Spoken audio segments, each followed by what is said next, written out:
I ga-amalite ofe nri anyị n'ụbọchị nke taa. I may invite all the family members together now for the start of our Easter worship. Dịka anyị na-eme kwa izu n'ihi na oge dị ugbu a oge coronavirus. Anyị ga-amalite n'ụtụtụ a site n'ịbụ abụ 43, hymn number 43.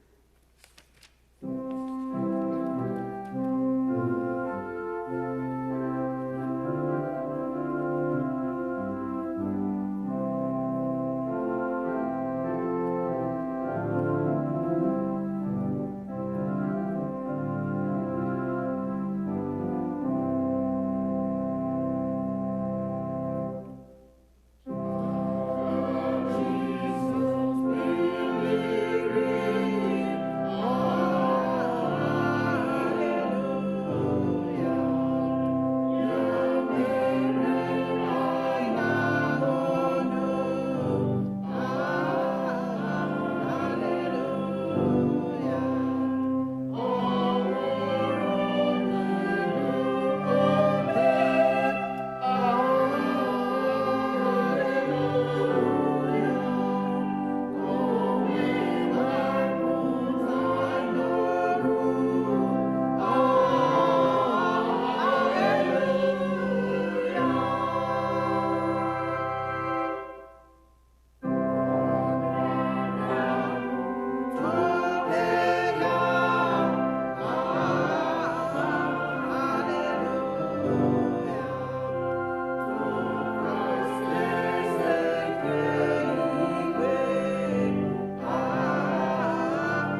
ele anya taa ụbọchị Ista, ụbọchị Jizọs anyị biliri n'ọnwụ. Biko lee anya n'akwụkwọ chọọchị nke Naịjirịa ebe edere ma ọ bụ na Ista ruo Pentikọst. Haleluya, Kraịst ebiliri n'ọnwụ. O biliwo n'ezie, haleluya. Biko sagharịa na page 5. Kọlet maka ịdị ọcha nke obi mmadụ niile.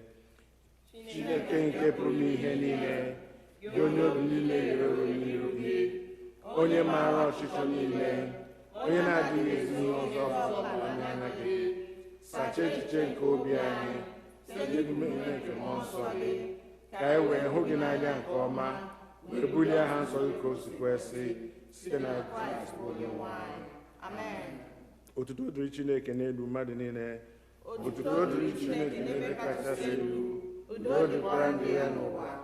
Onyenwe anyị Chineke, eze nke eluigwe, Chineke bụ nna nke pụrụ n'ihe niile. Anyị na-asọpụrụ gị, anyị na-enye gị ekele, anyị na-eto gị n'ihe ebube gị. Onyenwe anyị Jizọs Kraịst, naanị otu ọkpara nke nna, Onyenwe anyị Chineke, nwa atụrụ Chineke, ị na-ewepụ mmehie nke ụwa, meere anyị ebere, ị na-anọdụ n'aka nri nke nna, nara ekpere anyị, n'ihi na naanị gị bụ onye nsọ ahụ, naanị gị bụ onye kachasị elu, Jizọs Kraịst, tinyere mmụọ nsọ n'otuto nke Chineke bụ nna. Amen. Biko lee anya na peji nke 8 maọbụ peji 8, nchịkọta nke iwu. Onyenwe anyị Jizọs Kraịst kwuru sị, nụrụ gị Izrel, Onyenwe anyị bụ Chineke anyị bụ otu. Ị ga-ahụ Onyenwe anyị bụ Chineke gị n'anya site n'obi gị dum, sitekwa na mkpụrụ obi gị dum, sitekwa n'uche gị dum, sitekwa n'ike gị dum. Nke a bụ iwu nke mbụ. Nke abụọ yiri nke ahụ. Ọ bụ nke a, ị ga-ahụ mmadụ ibe gị n'anya dịka onwe gị. Ọ dịghị iwu ọzọ karịrị ndị a. Iwu dum na ndị amụma na-egokwasị n'iwu abụọ ndị a.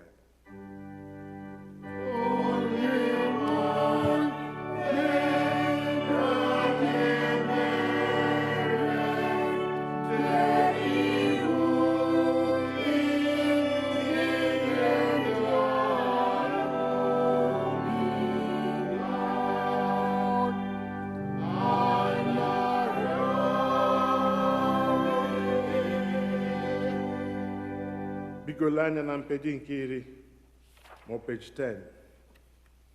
Chineke hụrụ nwa n'anya rie nne na o nyere naanị otu ọkpara ya bụ Jizọs Kraịst ka ọ zọpụta anyị na mmehie anyị niile, ka ọ bụrụkwa onye na-ekwuchitere anyị ọnụ anyị n'eluigwe ma wetakwa anyị na ndụ ebighị ebi. Nụrụ n'okwu nke St. John kwuru, ọ bụrụ na onye ọbụla emehie, anyị nwere otu onye na-ekpechitere anyị ọnụ anyị n'ebe nna anyị nọ, ya bụ Jizọs Kraịst, bụ onye ezi omume. Ya onwe ya bụkwa ihe juru Chineke obi banye mmehie niile anyị. Ka anyị were n'obi nchegharị na okwukwe kwupụta mmehie anyị niile, ka anyị zubesi ike ime idebe ihe niile nke Chineke nyere n'iwu, ka anyị na mmadụ ibe anyị na-ebikwa n'ịhụnanya na udo. Biko ka anyị were nwayọọ gba ikpere na kwupụtara Chineke mmehie.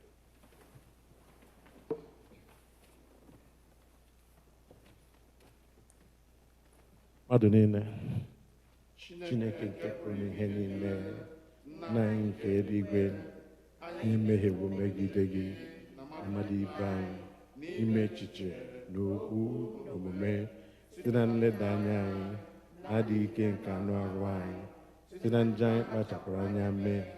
Anyị ejezighị ije ka o si kwesị dịka ọchịchọ nke Kraịst. Anyị kpọkụrụ aha nke Kraịst, ma anyị esighị n'ihe ọjọọ wezuga onwe anyị. Ọ na-ewute anyị n'ezie, anyị ewuru obi anyị niile echegharịa na mmehie niile anyị, ihe ọkpara gị Jizọs Kraịst, onye nwụrụ n'ihe anyị, gbaghara ihe niile nke gara aga, kwekwa aka anyị na-efe gị ofufe n'ime ndụ ọhụụ, otuto were aha gị. Amen. Chineke nke pụrụ ime ihe niile, onye na-agbaghara mmehie nke ndị niile chegharịrị n'ezie, ka o mere unu ebere, ka ọ gbaghara unu ma zọpụtakwa unu n'aka mmehie unu niile, ka o nye unu ike, gbakwa unu ume n'ezi ọlụ niile, ka o wetakwa unu na ndụ ebighị ebi site na Jizọs Kraịst bụ onye nwe anyị. Amen. Onye nwe anyị nọnyere unu, ka ekpere Chineke. Easter Sunday, taa ụbọchị Easter Sunday, kọlektị nke dịrị ụbọchị taa, ọ dị na mpempe akwa ebiri ebi. Chineke nke pụrụ ime ihe niile, onye siteworo n'ọkpara gị Jizọs Kraịst mụrụ naanị ya, wee mere anyị ọnwụ, meghekwara anyị ọnụ ụzọ ndụ ebighị ebi. Anyị ji obi dị umeala na-arịọ gị ka otu a ị na-etinye n'uche anyị ezi ọchịchọ site na amara gị, a maara aha ya, na-eburu anyị ụzọ ka anyị wee si otu a wepụta otu ihe ahụ, ezi ihe site n'inye aka gị mgbe dum, site na Jizọs Kraịst bụ onye nwe anyị, onye soro gị na mmụọ nsọ dị ndụ na-abụkwa eze otu Chineke mgbe niile ụwa ebighị ebi. Amen.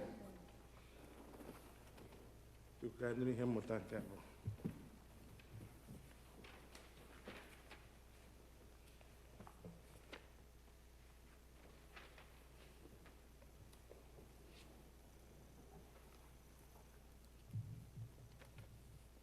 Ihe mmụta nke mbụ ga-esi n'akwụkwọ ọrụ ndị ozi isi nke 10 malite na amaokwu nke 34.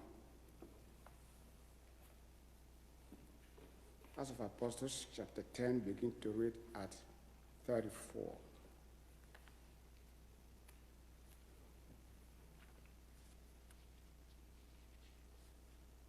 Peter wee saghee ọnụ ya sị, n'ezie ana m aghọta na Chineke abụghị onye na-ele mmadụ anya n'iru, kama n'ime mba ọbụla onye na-atụ egwu ya, onye na-alụkwa ọrụ ezi omume bụ onye ọ na-anara nke ọma. Okwu nke sitere n'ụmụ Izrel na-ezisa ozi ọma nke udo site n'ọnụ Jizọs Kraịst, onye ahụ bụ onye nwe mmadụ niile. Akụkọ ahụ ọnụ onwe ụnụ matara, nke pụtara ìhè na Judia dum, na-amalite site na Galili mgbe baptizim nke Jọn kwusara gasịrị, bụ Jizọs nke si na Nazaret pụta, otu Chineke nwere mmụọ nsọ na ike, tee ya dịka mmanụ otite, onye jarịrị na-alụ ọlụ ọma, na-emekwa ka arụ dị ha ike, bụ ndị niile ekwensu mere ha dịka onye nwe ha, n'ihi na Chineke soro ya. Anyị onwe anyị bụkwa ndị ama ihe niile o mere n'ala ndị Juu na n'ime Jerusalem. Onye ha gbukwara kwụba ya n'elu osisi, onye ahụ ka Chineke mere ka o si n'ọnwụ bilie n'ụbọchị nke 3, o werekwa ya nye ha na-egosi ha ihe. Ọ bụghị ndị Juu niile ka e gosiri ya, kama ọ bụ ndị ama Chineke buru ụzọ rọpụta, bụ anyị onwe anyị, ndị soro ya na-eri na-aṅụkwa mgbe o siri na ndị nwụrụ anwụ bilie. O wee nye anyị iwu ka anyị kwusara ndị Juu, ka anyị kwusakwa ike na onye ọbụla nke kaworo bụ onye ọbụla nke kaworo ịbụ onye ikpe nke ndị dị ndụ na ndị nwụrụ anwụ. Onye ahụ ka ndị amụma niile na-agbara ama na site n'aha ya onye ọbụla nke kwere na ya ga-anata mgbaghara mmehie. Nke a bụ okwu Onyenwe anyị.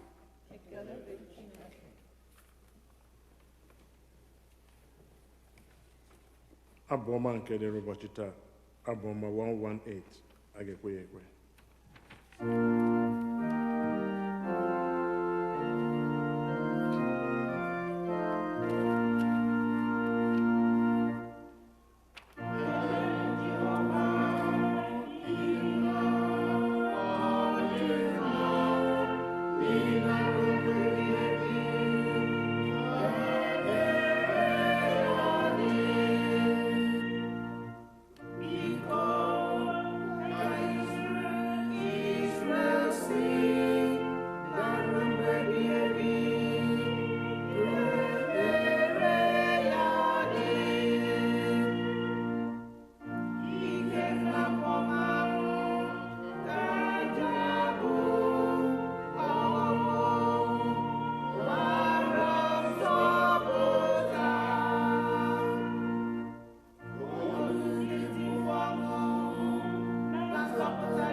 Ihe ọgụgụ nke abụọ ga-esi n'akwụkwọ ndị Kọlọsi isi 3 malite n'amaokwu nke mbụ. Our second reading is taken from the book of Colossians chapter 3, beginning to read from verse 1. Ya mere, ọ bụrụ na unu soro Kraịst anyị bilikọ, na-achọnụ ihe dị n'elu ebe Kraịst anyị nọ, na-anọdụ n'aka nri Chineke, tụkwasị n'uche n'ihe dị n'elu, ọ bụghị n'ihe dị n'elu ụwa. N'ihi na unu nwụrụ anwụ, ezowokwa ndụ unu n'ebe Kraịst anyị nọ n'ime Chineke. Mgbe ọbụla a ga-eme ka Kraịst anyị pụta ihe, onye bụ ndụ anyị, mgbe ahụ ka a ga-emekwa ka unu onwe unu so ya pụta ihe n'ebube. Nke a bụ okwu Onyenwe anyị.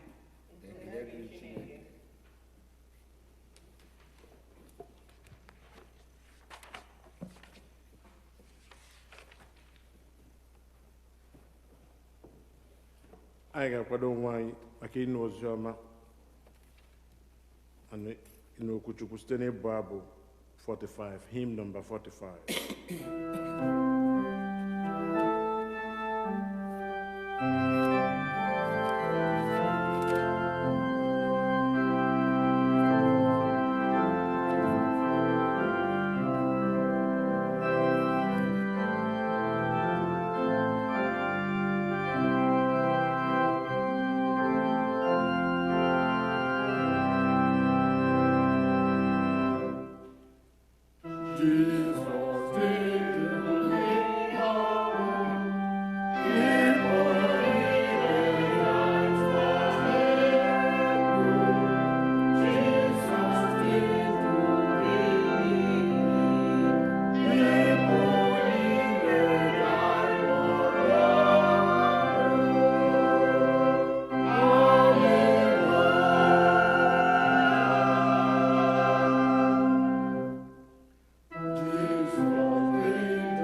edere oziọma n'isi nke oru oziọma dịka Jọn onye dị nsọ dere ya, malite n'amaokwu nke mbụ. Otuto dịrị Chukwu. The Gospel according to St. John, chapter 20, beginning to read at verse 1. Ma n'ụbọchị mbụ nke izu ụbọchị asaa n'isi ụtụtụ, mgbe chi aka abọghị, Mary Magdalene bịaruru ili ahụ, wee hụ nkume ya na ewepụrụ ya n'ili. Ya mere ọ gbaa ọsọ bịakwute Simon Peter, bịakwutekwa onye ọzọ ahụ na-eso ụzọ Jizọs, onye Jizọs hụrụ n'anya, sị ha ebupụwo onye nwe anyị n'ili, anyị amataghịkwa ebe ha tọgbọrọ ya. Ya mere Pita pụrụ, ya na onye ọzọ ahụ nke na-eso ụzọ Jizọs, ha wee na-eje iru ili ahụ. Ha wee gbaa ọsọ n'otu. Onye ọzọ ahụ nke na-eso ụzọ Jizọs wee gbakarị Pita, buru ụzọ bịaruo ili ahụ. O wee ruru ala nyoo n'ime ya, hụ ezi akwa ozu ahụ ka ha tọgbọrọ.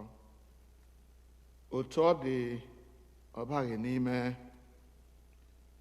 Ya mere Simon Peter bịakwa so ya, o wee baa n'ime ili ahụ. O wee hụ ezi akwa ozu ahụ ka ha tọgbọrọ, ịchafụkwa nke dịrị isi ya, ya na ezi akwa ozu ahụ atọgbọghị n'otu ebe, kama atụrụworo ya debe n'otu ebe dị iche. Ya mere mgbe ahụ onye ọzọ ahụ nke na-eso ụzọ Jizọs, onye buru ụzọ bịaruo ili, bakwara n'ime.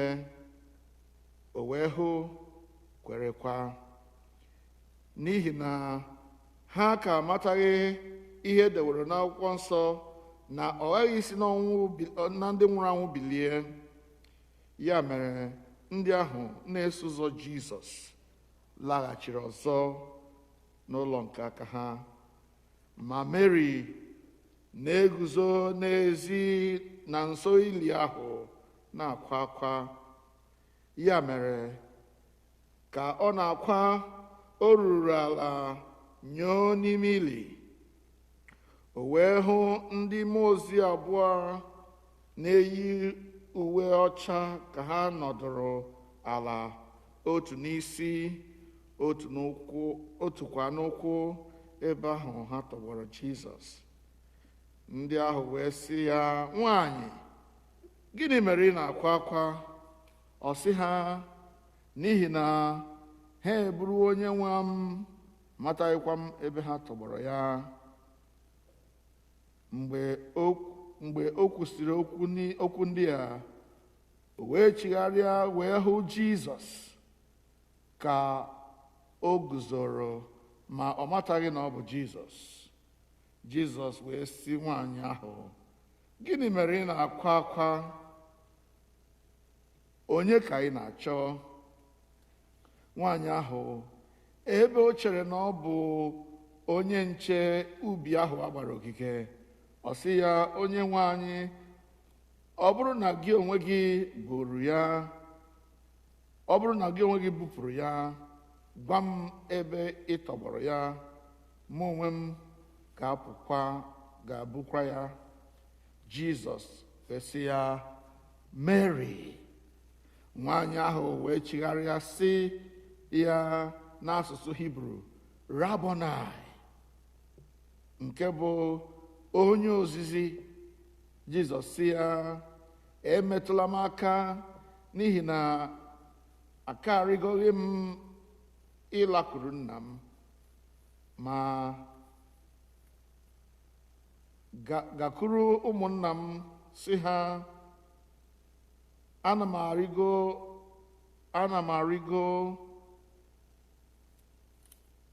lakwuru nna m na nna unu, na Chineke m na Chineke unu." Mary Magdalene wee bịa kọrọ ndị na-eso ụzọ ya sị, "Ahụ m Onyenwe anyị." Ọ kọkwara ha otu ọ gwara ya rịị n'ihe ndị a. Nke a bụ ozi ọma nke Kraịst. Amen.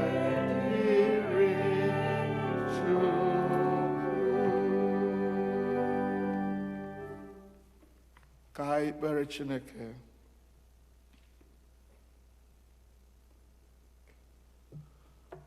O biliwo, ọ nọghị n'ebe a. Gịnị mere unu na-achọ onye dị ndụ n'etiti ndị nwụrụ anwụ? Ekele na otuto na nsọpụrụ dịrị gị, eze nke ndị eze na onye nwe ndị nwe mmadụ, n'ihi na gị onwe gị nwe okwu ikpeazụ.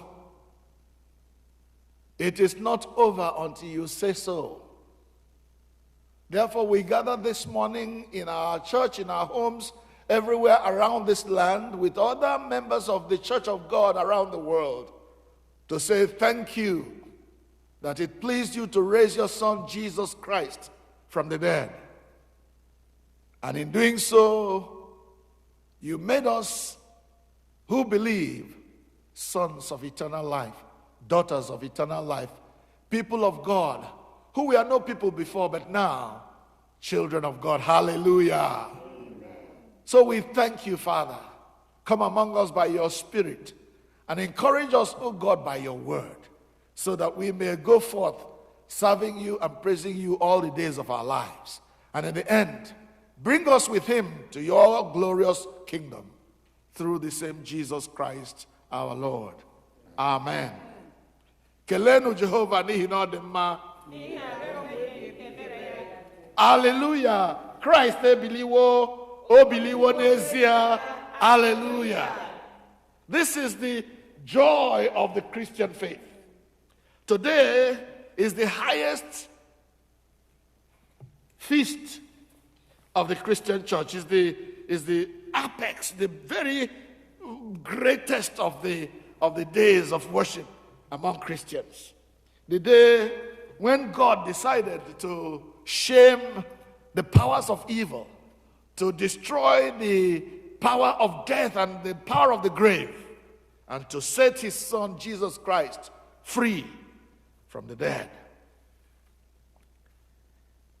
It is not over until God says so. God has the last word. Amen. Amen. Let me start today's sermon with a story of something I watched. A friend of mine sent me a video clip on WhatsApp. And this was a soccer game. You know, in Nigeria we call soccer football because we don't have American football anyway. So, during this soccer game,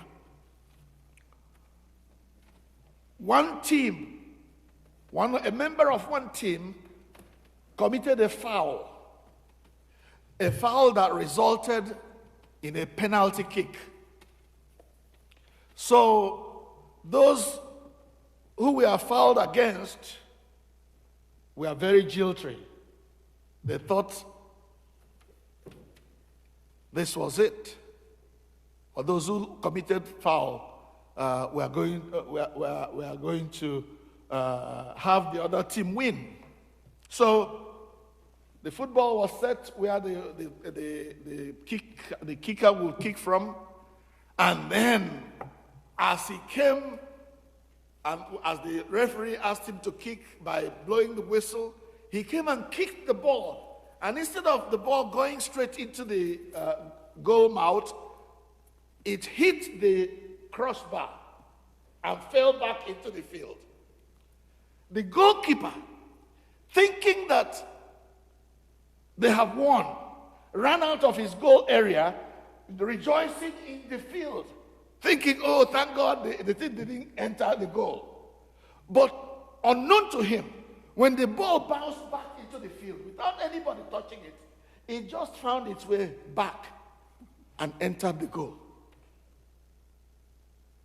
And those who thought they had won covered their faces in shame, while those who thought they had lost started rejoicing. Do you get my story? Yes? Those who thought they had won became the losers because the ball hit the crossbar, came back to the field, and then rolled back into the goal mouth. Wow. Those who thought they had won became the losers. And those who thought they had lost became the winners. It's a simple story, I hope. And I hope you understand where I'm going with this. Because in my view, and as we read from the Bible, those who crucified Jesus, the Pharisees, the Sadducees, the chief priests, they were rejoicing that they had won. They gave a mockery of judgment to Jesus. They convicted him unjustly. They crucified him. He was buried. And on that Friday night when Jesus was buried, they went home satisfied that they had won. They went home satisfied that Jesus, their enemy, had been put to rest for the last time. Jesus was never going to bother them again. The finality of death deceived them. They thought they had won. While they went to bed, thinking they had won, they never knew that the Father still had the last card to play. Praise the Lord. Hallelujah. So, it had been written that Jesus would die to purchase the salvation of the people of God. Those who believe in him will not perish, but they will have everlasting life. And the way it was going to happen was that Jesus will rise from the dead the third day after he was crucified. While those enemies, including Satan and his demons, were rejoicing, thinking they had won, then came that first day of the week, the resurrection morning, the day we now call Easter. They buried one, the one who had died and had been buried, was given the power of the Holy Ghost, the power of God Most High, came upon that grave, pulled away the stone that covered the mouth of the grave, and Jesus was raised from the dead. Hallelujah. Amen. Because here it's a great thing that happened. The one who was down was now up and threw the whole world of enemies into confusion. He rose again. But the drama of what happened at the grave is very interesting. Early that morning, not knowing that it had been written that he would be raised from the grave, Mary Magdalene, one of those women Jesus ministered to and raised and removed demons from, came to the grave to pay obeisance, to probably anoint the body of Jesus. But when she got there, she discovered that the stone at the mouth of the tomb had been rolled away. In other stories or other versions of the story of the resurrection, we were told that 3 women were going and they were asking themselves, thinking, who will roll the stone away? But when they got there, the stone had been rolled away. That's a sermon for another day. And when she got there and saw that the stone had been rolled away, she peeped in and discovered that Jesus was no longer in the grave. And afraid that enemies had come to vandalize the grave, Mary ran back, went to Peter, went to the other disciple whom Jesus loved. That disciple was John. And told them, look, they have taken away my Lord. I don't know where they kept him. Peter and John were alarmed. They ran and went to the grave. Discovered that the stone had been rolled away. John, who arrived first, the younger one, he arrived first but couldn't go in. He just peeped. But Peter, the bulldozer, he came in and ran into the grave right away. And they discovered that what Mary was telling them was actually the truth. So they believed. But believing that Jesus was missing, his body was missing, they didn't know what else to do. They all went back to their homes and probably began to think, what are we going to do now? In other versions of the story, we are told they went and locked themselves away in fear that those who killed their master will also come to get them. Now that Jesus is there, is no longer in the grave. John and Peter and the other disciples, they ran and went back to their home. But Mary, please, watch. Mary remained around the grave, weeping. She was so distraught.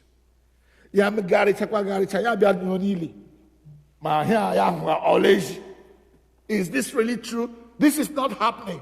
Where would they have kept his body?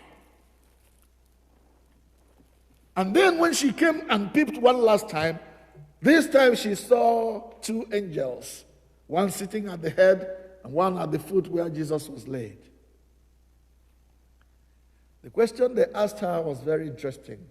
Woman, why are you crying? I am crying because I don't see the body of my Lord. They have taken the body of my Lord to where I don't know. While she was saying that, probably had some footsteps behind her, she turned and began to look and saw a man. That was Jesus. She didn't know. Woman, why are you crying? And whom do you seek? I am looking for my Lord. Were you the one that carried him? Please, if you were, tell me where you dumped his body. I'll go and get it. And in that beautiful voice, you know what Jesus says? He says, my sheep hear my voice and then recognize me. Immediately, Mary heard Jesus speak. Her name, Mary. She recognized that it was Jesus. Do you have a father or a mother or a sweetheart, somebody who calls you a special name that nobody else calls you, or calls you your name the way nobody else calls you? You know that it happens, especially if you haven't seen that person for a long time, and then you suddenly hear, Amy, like my wife will call me, Amy. Then I will turn back and say, when did you get here? Or somebody else, a friend of mine who calls me Brother Lay. When I hear Brother Lay, I know it's Brother Stephen calling me. Where are you coming from? Jesus called Mary by that same name, the way he used to call her when he was there with them.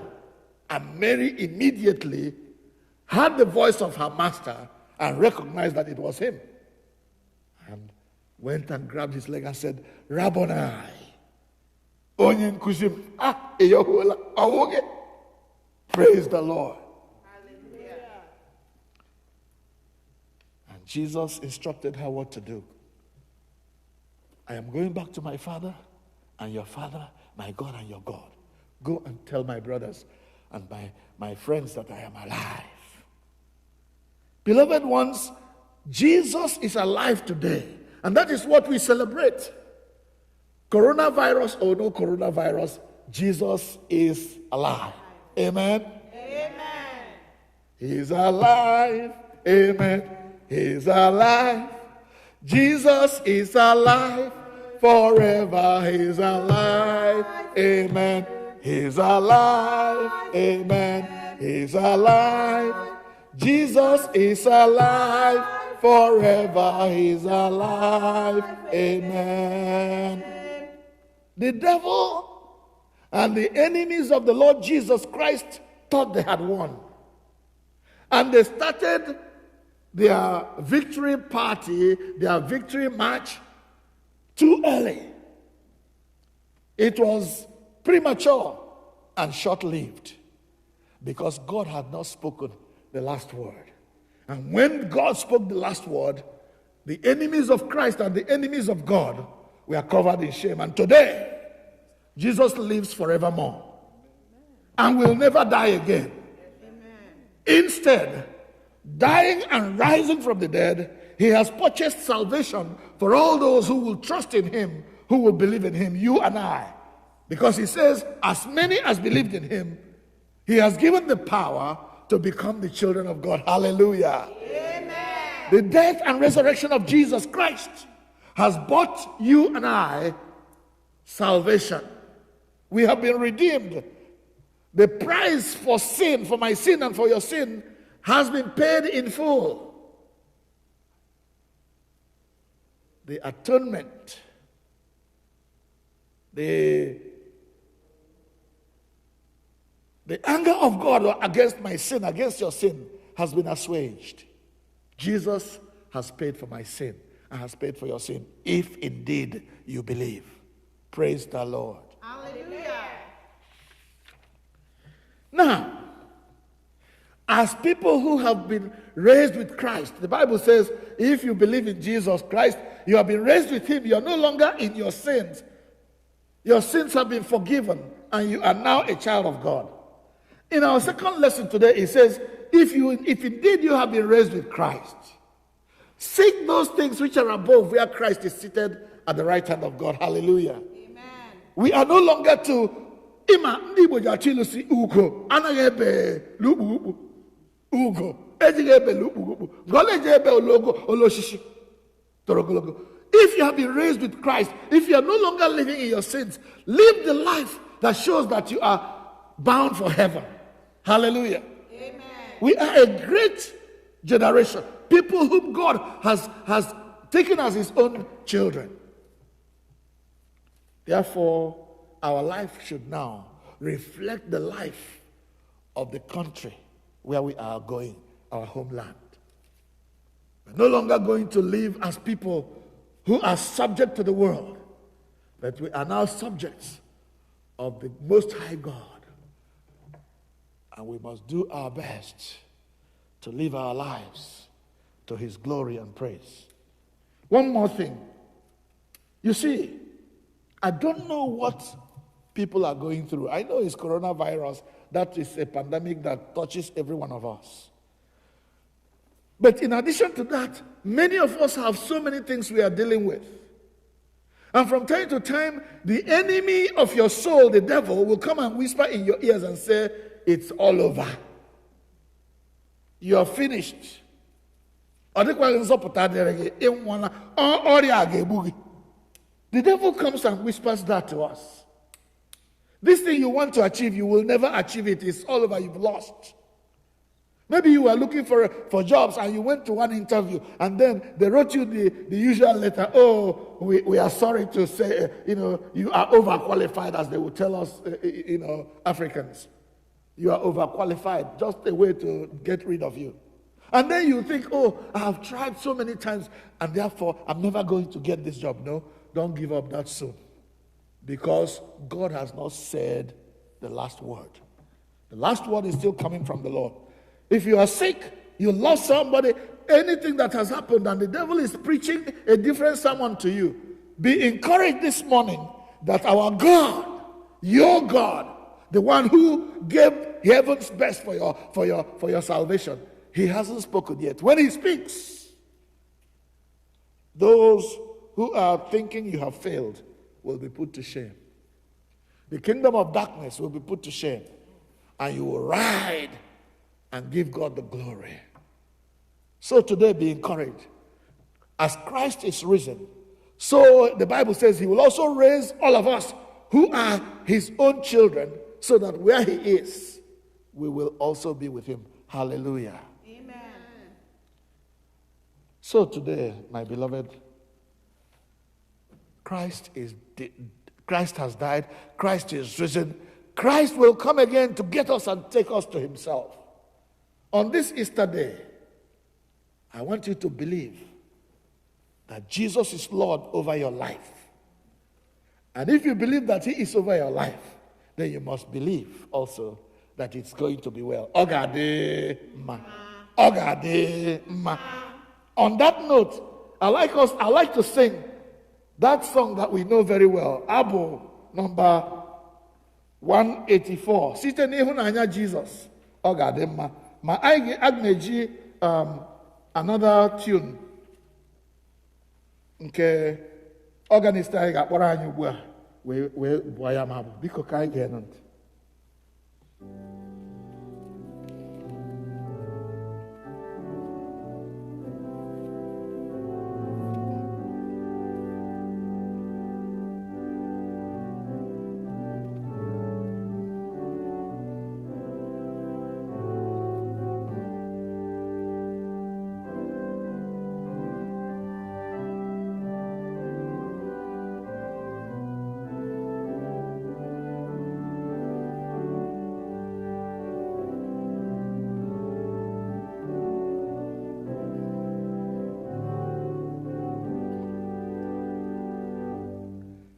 site n'ịhụnanya Jizọs ọ ga-adị mma.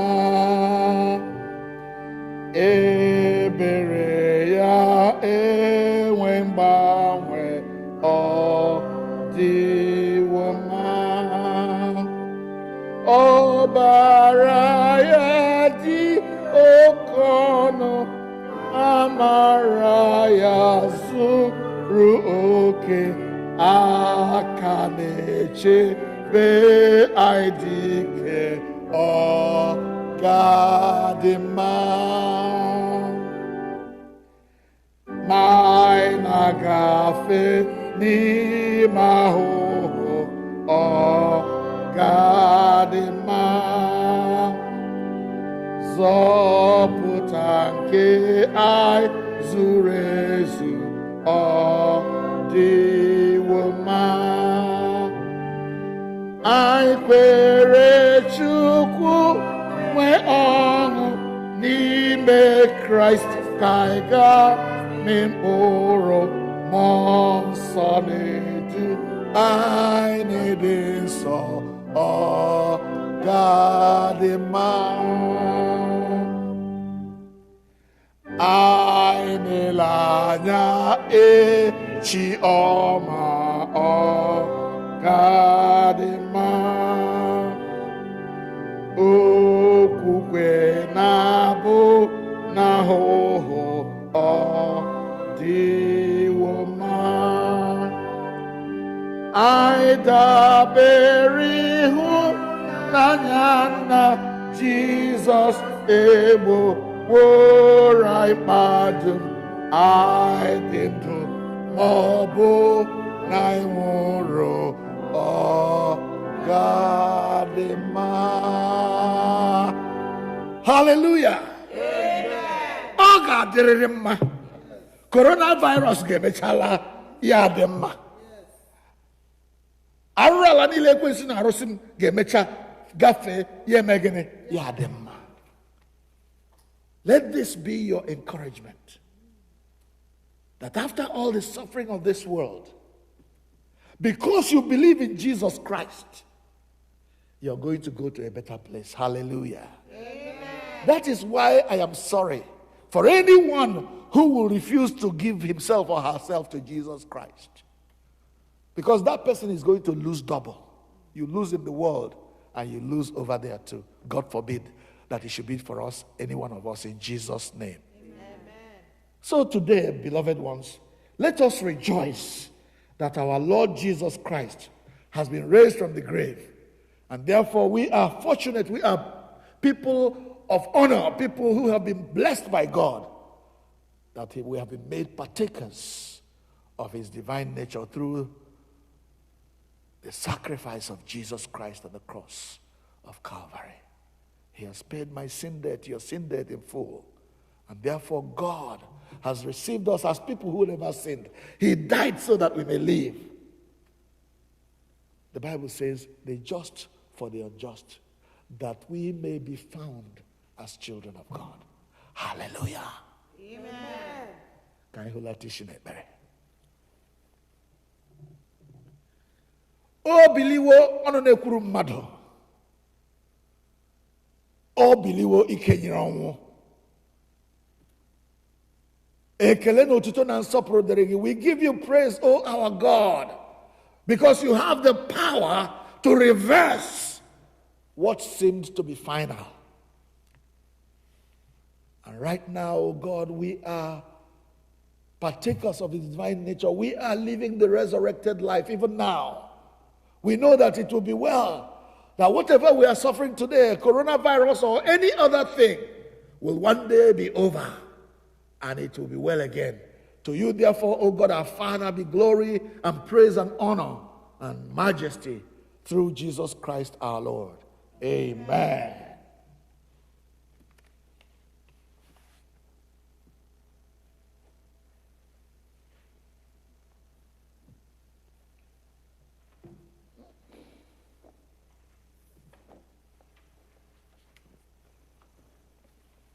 Ngwanu anyị bilie.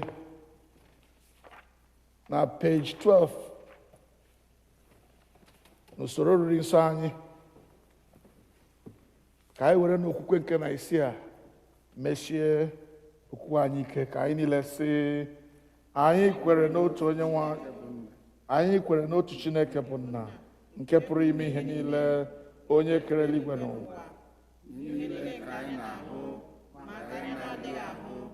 anyị kwere n'otu onye nwe anyị Jizọs Kraịst na n'otu ọkpara Chineke onye nna ya mụtara tutu ụwa niile adị, Chineke nke pụtara na Chineke, ihe nke pụtara n'ihe, ezi Chineke nke pụtara n'ezi Chineke, onye a mụtara amụta ma ekeghị eke, onye ya na nna ya bụ otu ụdị, onye sitere n'aka ya wee kee ihe niile, onye mere ụmụ mmadụ na n'ihi nzọpụta anyị o siri n'eluigwe rịdata site n'ike nke mmụọ nsọ, o yiri anụ arụ mmadụ nke nwa agbọghọ na-amaghị nwoke bụ Mary, wee mee ya mmadụ n'ihi anyị, akpọgidere ya n'obe n'ụbọchị Pontius Pilate, ọ nọrọ ahụhụ ọnwụ, elie ya n'ụbọchị nke atọ, o siri n'ọnwụ bilite ọzọ dịka akwụkwọ nsọ si kwuo, ọ rịgoro n'eluigwe, ọ na-anọ n'aka nri nke nna, ọ ga-abịakwa ọzọ n'otuto ikpe ndị dị ndụ na ndị nwụrụ anwụ,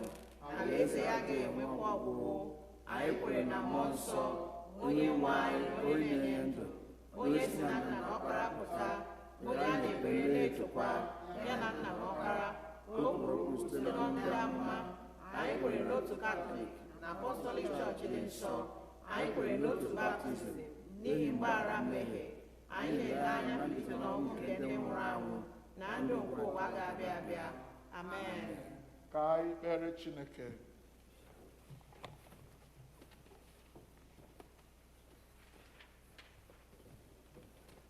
N'ime ekpere anyị ka anyị kelee Chineke anyị nnukwu ekele n'ihi ịdị mma ya na obi ebere ya n'ebe anyị nọ. Ka anyị tụọrọ ya mma mma n'ihi ụzọ niile dị iche iche o si echebe anyị,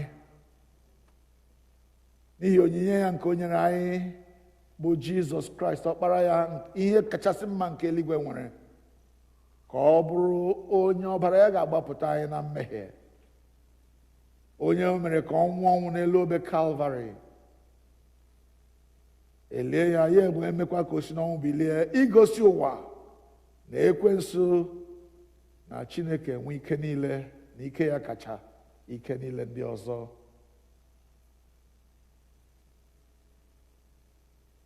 Ka anyị tụọrọ Chineke anyị mma mma n'ihi otu o siri chebe anyị ọbụnadị n'ihu coronavirus, anyị wee dị ndụ n'ala ndị dị ndụ ruo n'ụbọchị taa. O kweghị ka anyị bụrụ otu n'ime ndị ahụ nwụrụ anwụ, ọ bụghị na anyị ka ha mma n'ụzọ ọbụla, kama ọ bụ otu o si masị ya.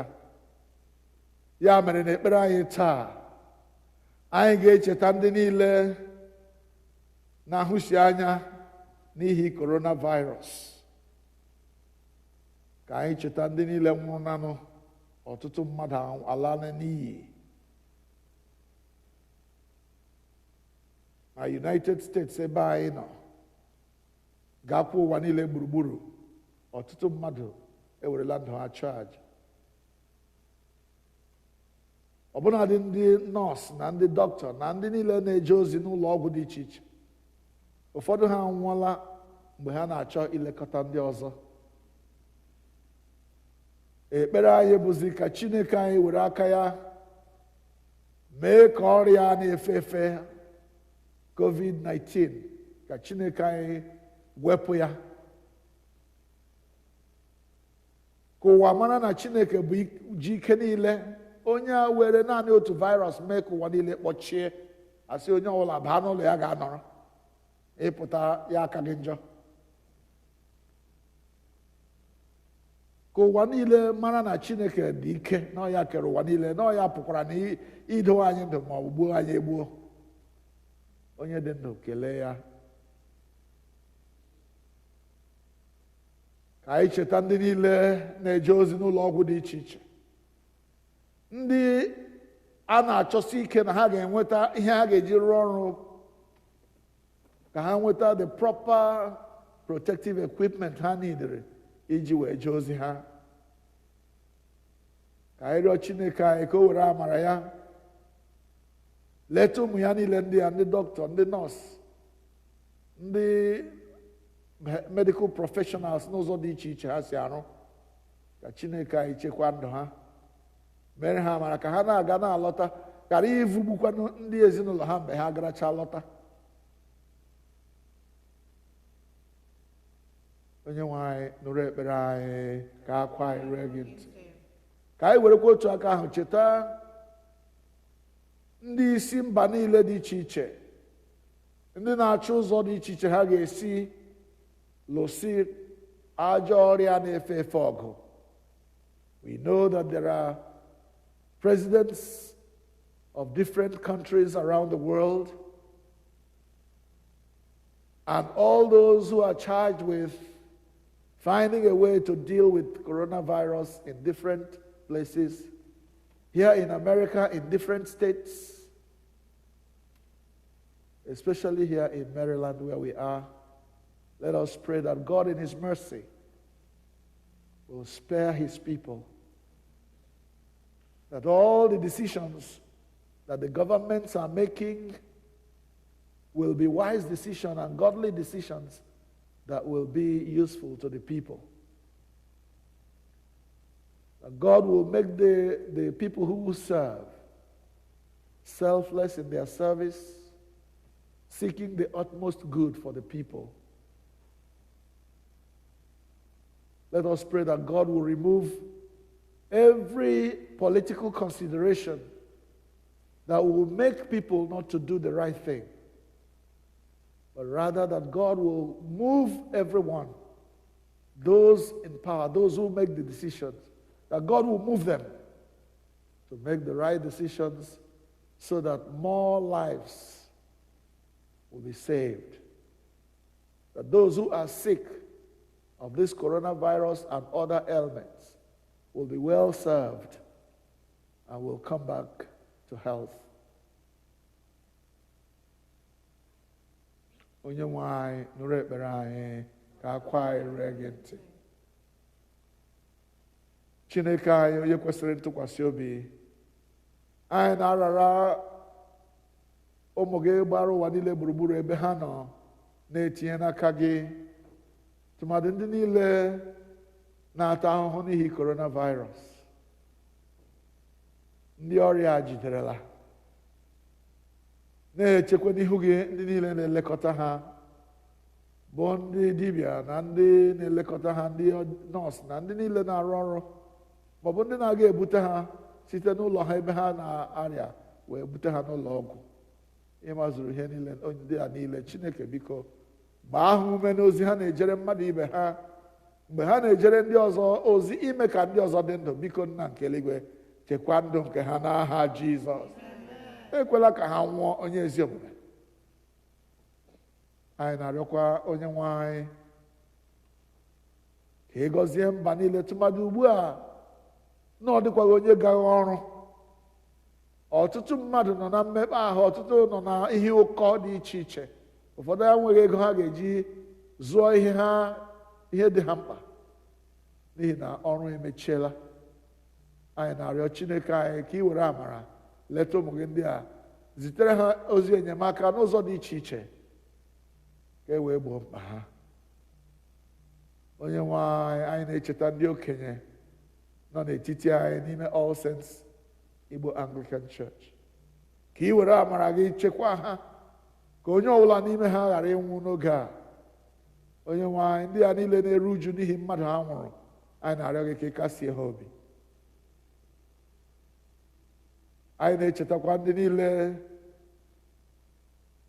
ndị na ọ dịghị otu ọ dịrị ha, ka amara gị wee si otu a bara ha ụba, ka ị napụta ha n'aka ihe ọbụla na-esogbu ha, ka otuto na nsọpụrụ wee si otu a dịrị ha nsọ gị, site na Jizọs Kraịst bụ onye nwe anyị.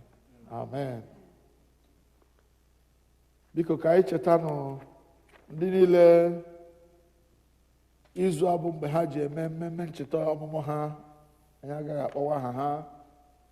Ka anyị cheta ndị niile ndị ha nwụrụ, ka anyị cheta ndị niile na-eje ozi n'ụlọ nzukọ, ka amara Chineke bara ha ụba, ka ha na-eje ozi na-eleghị anya n'azụ. ka anyị kelee Chineke n'ihi ụmụ All Saints niile ebe ọbụla ha nọ gbaa gburugburu DMV anya, ka Chineke nọnyere ha, lekọta ha, gboro ha mkpa ha, nye ha ihe oriri, ka ọ ga-abụ mgbe coronavirus bịara kwofechaa, mgbe anyị ga-agbakọtakwa ọzọ, ya bụrụ n'iji ọṅụ na iji otuto na-ekele Chineke n'ihi ihe o mere anyị. Onye nwe anyị mezuoro anyị karịa otu anyị nwere ike ikwupụta n'iru gị ugbu a, site na Jizọs Kraịst bụ onye nwe anyị. Amen. Biko ana m arịọkwa ka onye ọbụla were naanị nwa mgbe ugbu a kọsara Chineke mkpa nke dịrị ya nke anyị na-ekwutabeghị ugbu a. Naanị nwa oge ka ị nwere, ebe ọbụla ị nọ, n'ụlọ, n'ọrụ, n'ebe ọbụla, kpọkue Chineke maka mkpa ahụ dịrị gị, n'ihi na ọ gaghị ekwe ka mkpa merie anyị.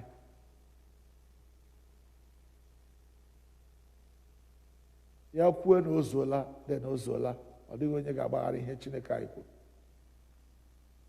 Ma biko chịkọta ekpere gị ọnụ ka anyị mechie ekpere anyị. Chineke, gị onye nyeworo anyị amara ugbu a, ka anyị were otu obi bute arịrịọ anyị n'iru gị n'ọgbọ. Gị onye kwere sị na mgbe mmadụ abụọ maọbụ karịa otu ahụ zukọrọ n'aha gị wee kpọkuo gị, na ị ga-anụ arịrịọ ha. Onye nwe anyị, biko mezuo ọchịchọ na arịrịọ nke ndị ohu gị ugbu a, otu ọ ga-adịchasịrị anyị ezi mma. Nye anyị ọmụma nke eziokwu gị n'ụwa nke a, na ndụ ebighị ebi n'ụwa nke na-abịa. Amen. Ka anyị niile rịọkọ amara, ka amara nke onye nwe anyị Jizọs Kraịst, na ịhụnanya nke Chineke, na nwekọ nke mmụọ nsọ dịnyere anyị niile ugbu a na mgbe niile. Amen. Ngwa bilie n'ọtọ ka anyị nyerịta ibe anyị ekele udo. Onye ọbụla fere ibe ya aka sị ya, ahụrụ m gị n'anya, ịbụ onye ụwa ọma, ahụrụ m gị n'anya. Onye ọbụla fere ibe ya aka sị ya, ahụrụ m gị n'anya, ịbụ onye ụwa ọma, ahụrụ m gị n'anya. Kelenụ Jehova n'ihi na ọ dị mma. Ngwa na anyị nọdụ ala nụrụ ọkụ ole na ole dịrị anyị. Ọ dịghị oke ọkwa anyị na-ama n'izu a na-awụghị ichetara anyị niile na ọ bụ eziokwu na anyị anaghị ezukọ n'otu n'ebe a dịka anyị si eme, ma ọrụ dịrị anyị dịkwara anyị. O nwere ilu ndị Igbo eji atụ sị, mmiri dọrọla ejiji dọrọ nwa nkịta. I'm sorry, adịghị onye mkpọgha nwa nkịta na ọ ilulu ihe m tụra. Ọrụ dịrị anyị dịkwara anyị, ma anyị gbakọtara ma anyị agbakọtara. Ya mere, ebe ọbụla na ịmara otu ahụ eji si were na-eweta ihe eji arụ ọrụ, biko ga-eweta ya, ọ dị mkpa. Ndị ahụ na anyị nyekwara ụmụnne anyị aka. O nwere ụmụnne anyị ndị ọrụ ha ahịarala n'ihi otu ahụ esi dịrị ugbu a. Inwe ike inyere onye ọbụla aka, ekwela ka iwe aka chichichi ghara inyere ndị ọzọ aka. Biko ụmụnne m n'ime Chineke, ọ dị mkpa na anyị ga-ebuliterịrị ibe anyị elu, nyerịtara ibe anyị aka. Jizọs sị ọ ga-adịrị onye ọbụla na-ekuru otu kọpụ mmiri kụnye ụmụ ndị a na-ejere m ozi, maọbụ ndị a mụ na ụmụ ndị a kwere na m. Ọ ga-adịrị onye ahụ ma you will not lose your reward as you serve the Lord in serving others. Praise the Lord. Hallelujah. Anyị ga-akwadozi onwe anyị maka oriri nsọ. Biko, mgbe anyị na-akwado onwe anyị maka oriri nsọ ugbu a, anyị agwala onye ọbụla ebe ọbụla ị nọ maọbụ n'ụlọ, kwado onwe gị. Ya wụrụ maọbụ bred na nwa amaghị gị idoziri kemgbe anyị bidoro ụka. Mgbe anyị kpechara ekpere ịgọzi ihe oriri nsọ a, gị na ezinụlọ gị ga-ewerezi ihe oriri nsọ nke unu rie otu anyị nwa na-eri ebe a. Kelenụ Jehova n'ihi na ọ dị mma.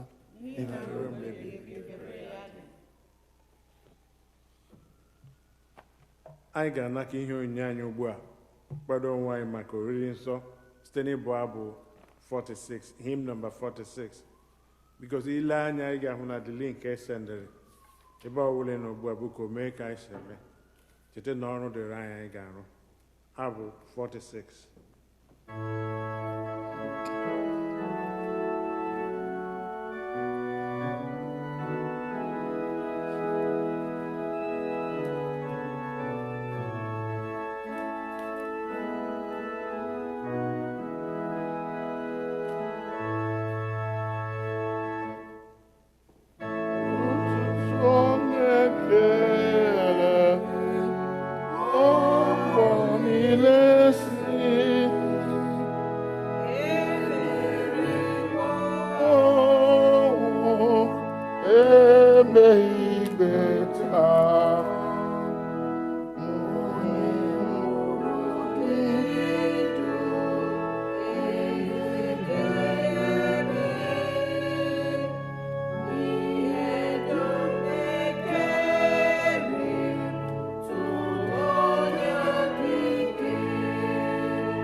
Kelenu Jehova n'ihi na ọ dị mma. biko sata n'akwụkwọ anyị ji eri oriri nsọ page 24.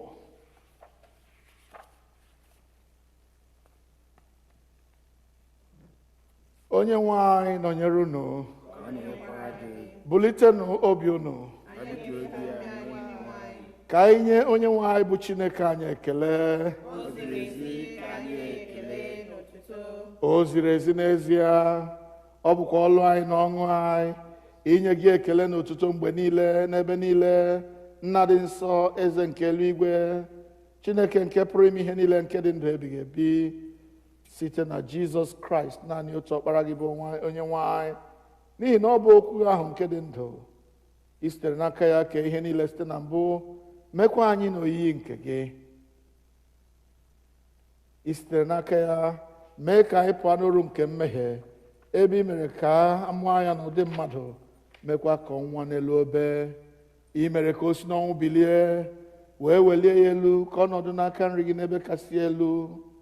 I sitere n'aka ya zikwasị n'isi anyị mmụọ gị nke dị ndụ, nke dị nsọ ma na-enyekwa ndụ, wee mee ka anyị bụrụ gị ndị na ihe onwunwe. Ebe ọ masịrị gị Chineke anyị n'oge dịka oge a, ime ka ọkpara gị nyere n'ihi mmehie anyị si n'ọnwụ bilie, ka o wee mezuo ihe banyere nzọpụta anyị. Ya mere anyị na-esoro ndị mmụọ ozi na ndị isi mmụọ ozi na usuu niile nke eluigwe, na-ekwusa aha okwu gị dị ebube, na-eto gị mgbe niile, na-asị: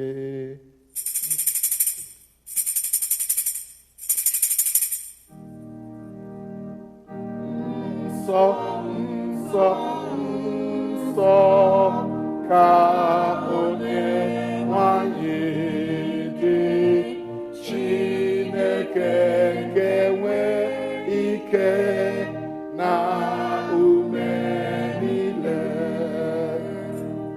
Eluigwe na ụwa jupụtara n'otuto gị. Hosana n'ebe kachasị elu, Hosana n'ebe kachasị elu. Onye agọziri agọzi ka onye ahụ bụ nke na-abịa n'aha onye nwe anyị. Hosana n'ebe kachasị elu, Hosana n'ebe kachasị elu. Ka anyị kpere Chineke. Biko nọdụ ala. Nara otuto anyị, Nna nke eluigwe, site n'ọkpara gị Jizọs Kraịst, onye nzọpụta anyị, ka mgbe anyị na-eso ije ụkwụ ya, na-edebekwa ihe niile o nyere n'iwu, ka ihe onyinye achịcha na mmanya ndị a bụrụ anyị arụ na ọbara ya ezie. Onye na-ara achịcha n'otu abalị ahụ a rara ya nye n'aka ndị iro ya, wee nye gị ekele, ọnyawa ya, wee nye ndị na-eso ụzọ ya, si: nara nụrịkwa, nke a bụ arụ m ka a na-enye n'ihi unu. Na-emenụ nke a ka unu wee na-echeta m. Mgbe ha risịrị nri anyasị, ọ narakwa iko otu aka ahụ, sị: unu niile ṅụọ n'ime nke a bụ ọbara m nke ọgbụgba ndụ ọhụụ, nke a na-awụsị n'ihi unu na n'ihi ọtụtụ mmadụ, n'ihi mgbaghara mmehie. Na-emenụ nke a mgbe ọbụla unu ga-aṅụ ya, ka unu wee na-echeta m. Ya mere, anyị na-ekwusa ihe omimi nke okwukwe. Kraịst anwụwo, Kraịst ebiliwo, Kraịst ga-abịakwa ọzọ. Ya mere, Nna anyị nke eluigwe, anyị na-echeta àjà Jizọs jiri onwe ya chụọ naanị otu mgbe n'elu obe, na-ekwusa mbilite n'ọnwụ ya dị ike na nrịgoro n'eluigwe ya dị ebube, ebe anyị na-ele anya na ọ ga-abịa ọzọ n'ebube. Anyị ji achịcha nke a na iko nke a na-eme emume otu àjà ya ahụ zuru oke, nara site n'aka ya bụ nnukwu onye isi nchụàjà anyị àjà ekele na otuto anyị nke a. Mgbe anyị na-eri na-aṅụkwa ihe omimi ndị a dị nsọ, n'iru ebe nsọ gị bụ Chineke. Biko menwe anyị ọhụụ site n'ike nke mmụọ gị. Kunye n'ime anyị mmụọ nke ịhụnanya gị. Jikọtakwa anyị niile n'ime arụ nke ọkpara gị Jizọs Kraịst bụ onye nwe anyị. Site na ya na nnọnyere ya na n'ime ya na site n'ike nke mmụọ nsọ, anyị na ndị niile na-eguzo n'iru gị n'ụwa na n'eluigwe na-akpọ isi ala nye gị, Nna nke pụrụ ime ihe niile, na-abụ nke otuto ebighị ebi. Ngọzi niile na nsọpụrụ niile na otuto niile na ike niile dịrị gị ruo mgbe niile ebighị ebi. Amen.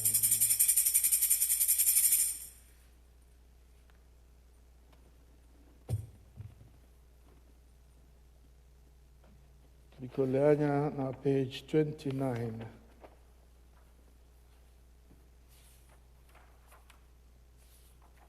Anyị na-anyawa achịcha nke a iketa oke na arụ nke Kraịst. Ọ bụ ezie na anyị dị ọtụtụ, anyị bụ otu ahụ n'ihi na anyị niile na-eketa oke otu achịcha ahụ. Nwa atụrụ Chineke, ị na-ebupụ mmehie nke ụwa, mere anyị ebere. Nwa atụrụ Chineke, gị onye na-ebupụ mmehie nke ụwa, mere anyị ebere. Nwa atụrụ Chineke, ị na-ebupụ mmehie nke ụwa, nye anyị udo gị. Ekpere nke obi dị umeala mmadụ niile, anyị azọbanyeghị ụkwụ ibe na tebụl nke gị, onye nwe anyị, onye ebere, dịka anyị tụkwasịrị obi n'ezi omume onwe anyị, kama anyị tụkwasịrị obi na ọrụ kpebere gị iko gị. Anyị ekwesịghị ịtụtụkọ irighiri nri n'okpuru tebụl. Ọ gị bụ otu onye nwe anyị ahụ, onye nwe ime ebere mgbe niile. Ya mere, kwee onye nwe anyị, onye ama, ka anyị si otu a na-enye ọrụ nke Jizọs Kraịst bụ ọkpara gị hụrụ n'anya, ka anyị sikwa otu a na ọ hụrụ ya, ka anyị wee biri n'ime ya, ka ya onwe ya birikwa n'ime anyị mgbe niile. Amen.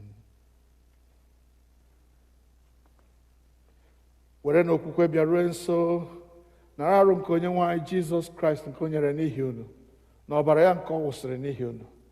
Rienụ ṅụkwanụ na-echeta na ọ nwụrụ n'ihi unu. Werenụ ya mee nri n'obi unu site n'okwukwe ya na ikele ekele. Amen. Mana nke si n'igwe bụ Jizọs, Chukwu were mana si n'eluigwe n'azụ mgbe dum. Mana nke si n'igwe bụ Jizọs, Chukwu were mana si n'igwe n'azụ mgbe dum. Mana nke si n'igwe bụ Jizọs, Chukwu were mana si n'igwe n'azụ mgbe dum. Mana nke si n'igwe bụ Jizọs, Chukwu were mana si n'igwe n'azụ mgbe dum.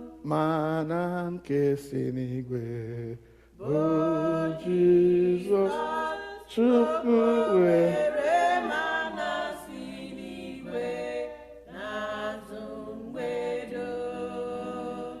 Mana nke si n'igwe bụ Jizọs, Chukwu were mana si n'igwe n'azụ mgbe dum. Ugbu a anyị ga-abịa n'otu n'otu, onye ọbụla were nke ya rie, ṅụọ, kpọọ isi ala, lawa. Ndị nọ n'ụlọ, biko ugbu a bụkwa oge onye ọbụla ga-aṅụ nke ya rie. Ya bụ nri anyasị nke onye nwe anyị, anyị agọziela ya.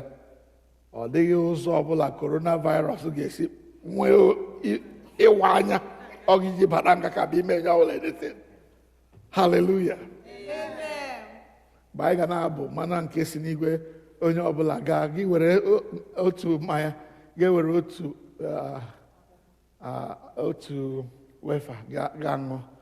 Anyị ga na-ekwe mana nke si bụ Jizọs Chukwu were n'azụ mgbe dum, mana nke si n'igwe bụ Jizọs Chukwu were mana si n'eluigwe n'azụ mgbe dum, mana nke si n'igwe bụ Jizọs eze m were mana si n'igwe n'azụ mgbe dum, mana nke si n'igwe bụ Jizọs Chukwu were mana si n'igwe n'azụ mgbe dum, mana nke si n'igwe bụ Jizọs eze m were mana si n'igwe n'azụ mgbe dum. Ọbara na-eme mma, ọbara nke Jizọs, ọbara Jizọs bụ onye ọma, ọ bụ ya na-enye mma. Haleluya. Ọbara ọbara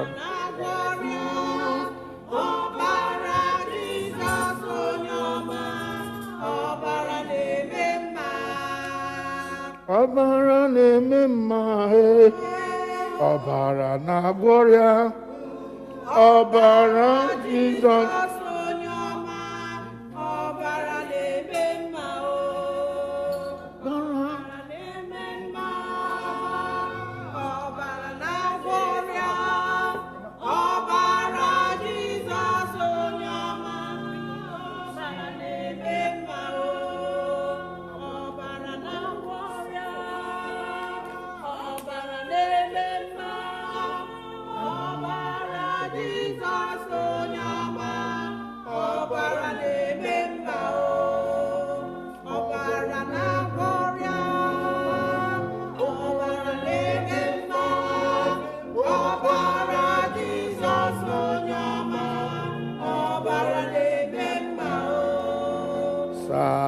obi gị mee ya ka ọ dị ọcha, anyị na Jizọs ga-ezu na mbara eluigwe. Haleluya.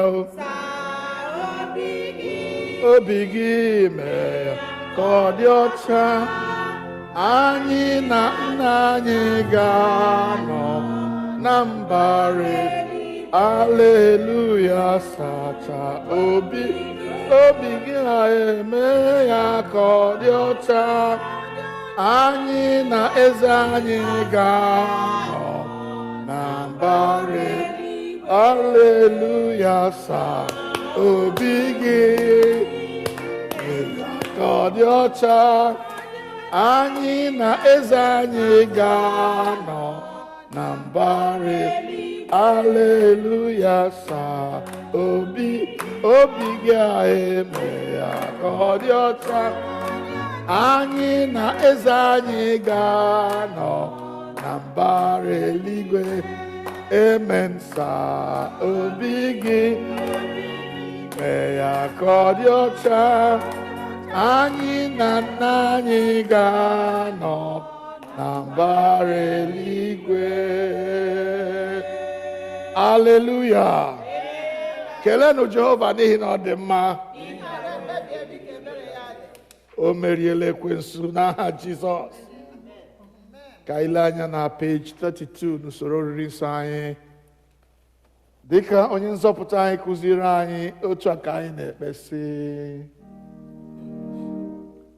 Na anyị nke bi n'eluigwe, ka aha gị dị nsọ, ka alaeze gị bịa, ka ihe na-achọ n'ụwa dị ka na eluigwe.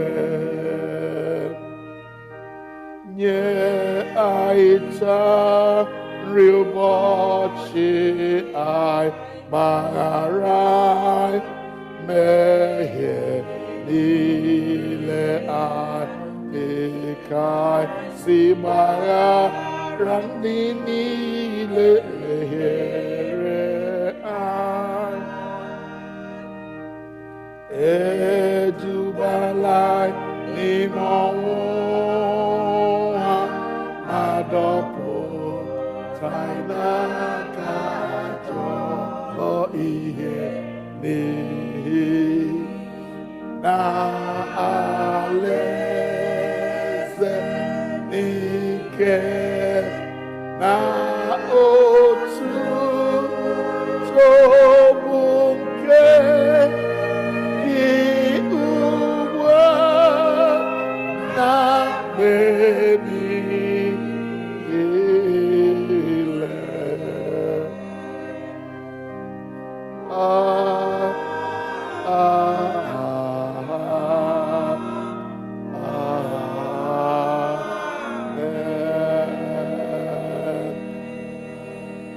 Page 33. Ka anyị kpee ekpere ikele Chineke ekele mgbe risiri oriri nsọ mmadụ niile. Chineke nke pụrụ ime ihe niile, anyị na-ekele gị n'ihi na ị were ewe arụ n'ọbara ka ọkpara gị Jizọs Kraịst wee zụọ anyị. Site n'aka ya, anyị na-eche n'iru gị mkpụrụ obi anyị na ahụ anyị ka ọ bụrụ aja dị ndụ a chọrọ gị. Zipụ anyị n'ike nke mmụọ gị ịdị ndụ na ịlụ ọlụ ga-enye gị otuto na nsọpụrụ. Amen. Anyị ga-ekpezi ekpere mmechi ugbu a, dịkwaghị ihe ọzọ fọrọ ọnụ. Ka anyị cheta na oge a bụ oge dị mkpa nke ukwuu. Onye ọbụla sere onwe ya, biko mee obey what the government is saying to keep us safe. Remember, the laws are tightening up.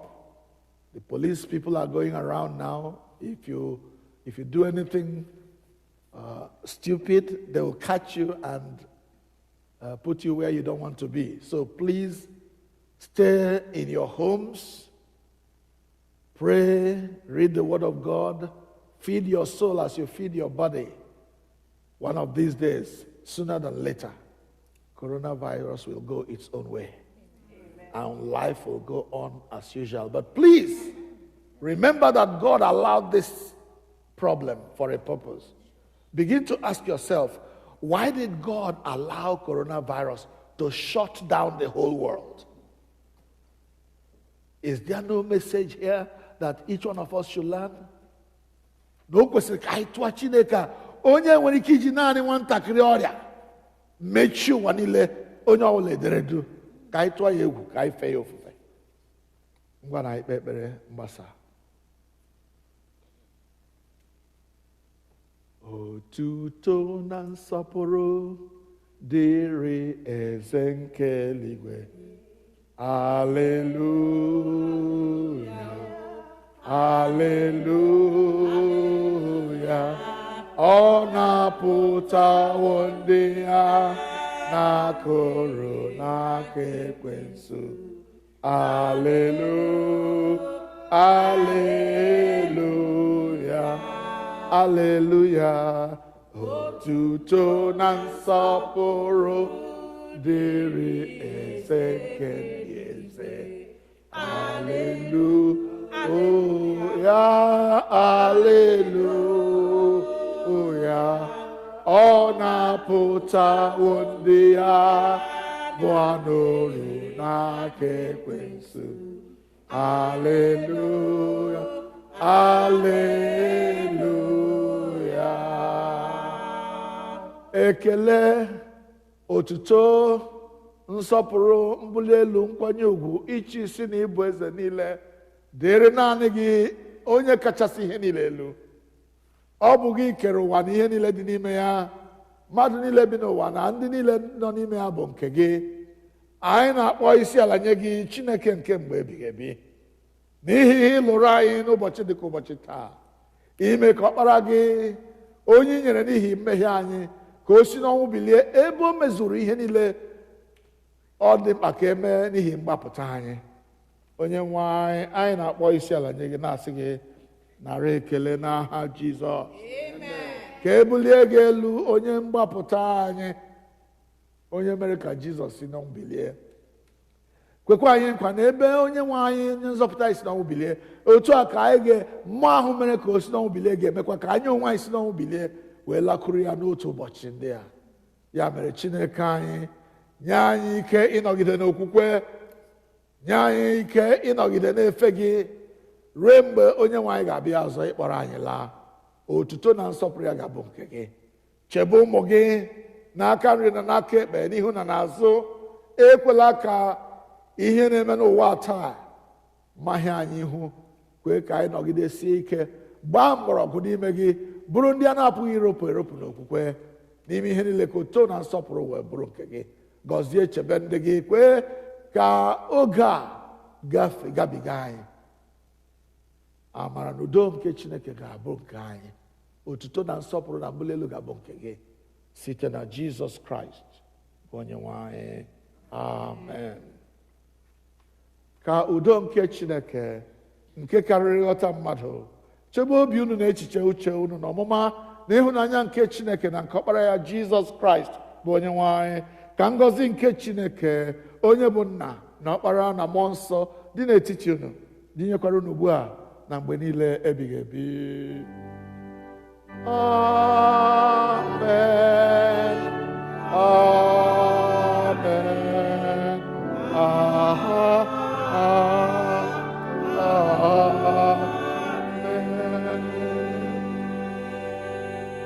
Abụ mgbasa.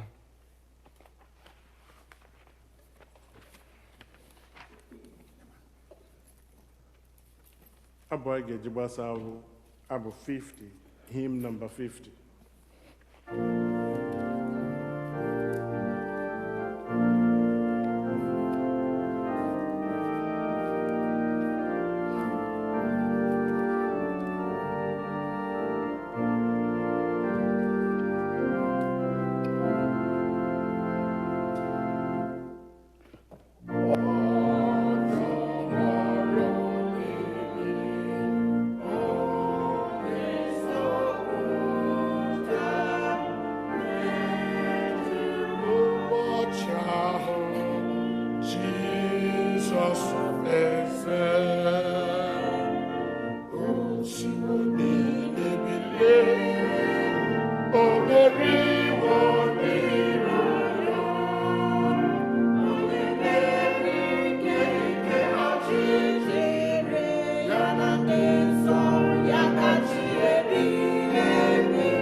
Onye mmeri nke ike ọchịchịrị ya na ndị nsọ ya na-achị ebighị ebi. O bilie, haleluya.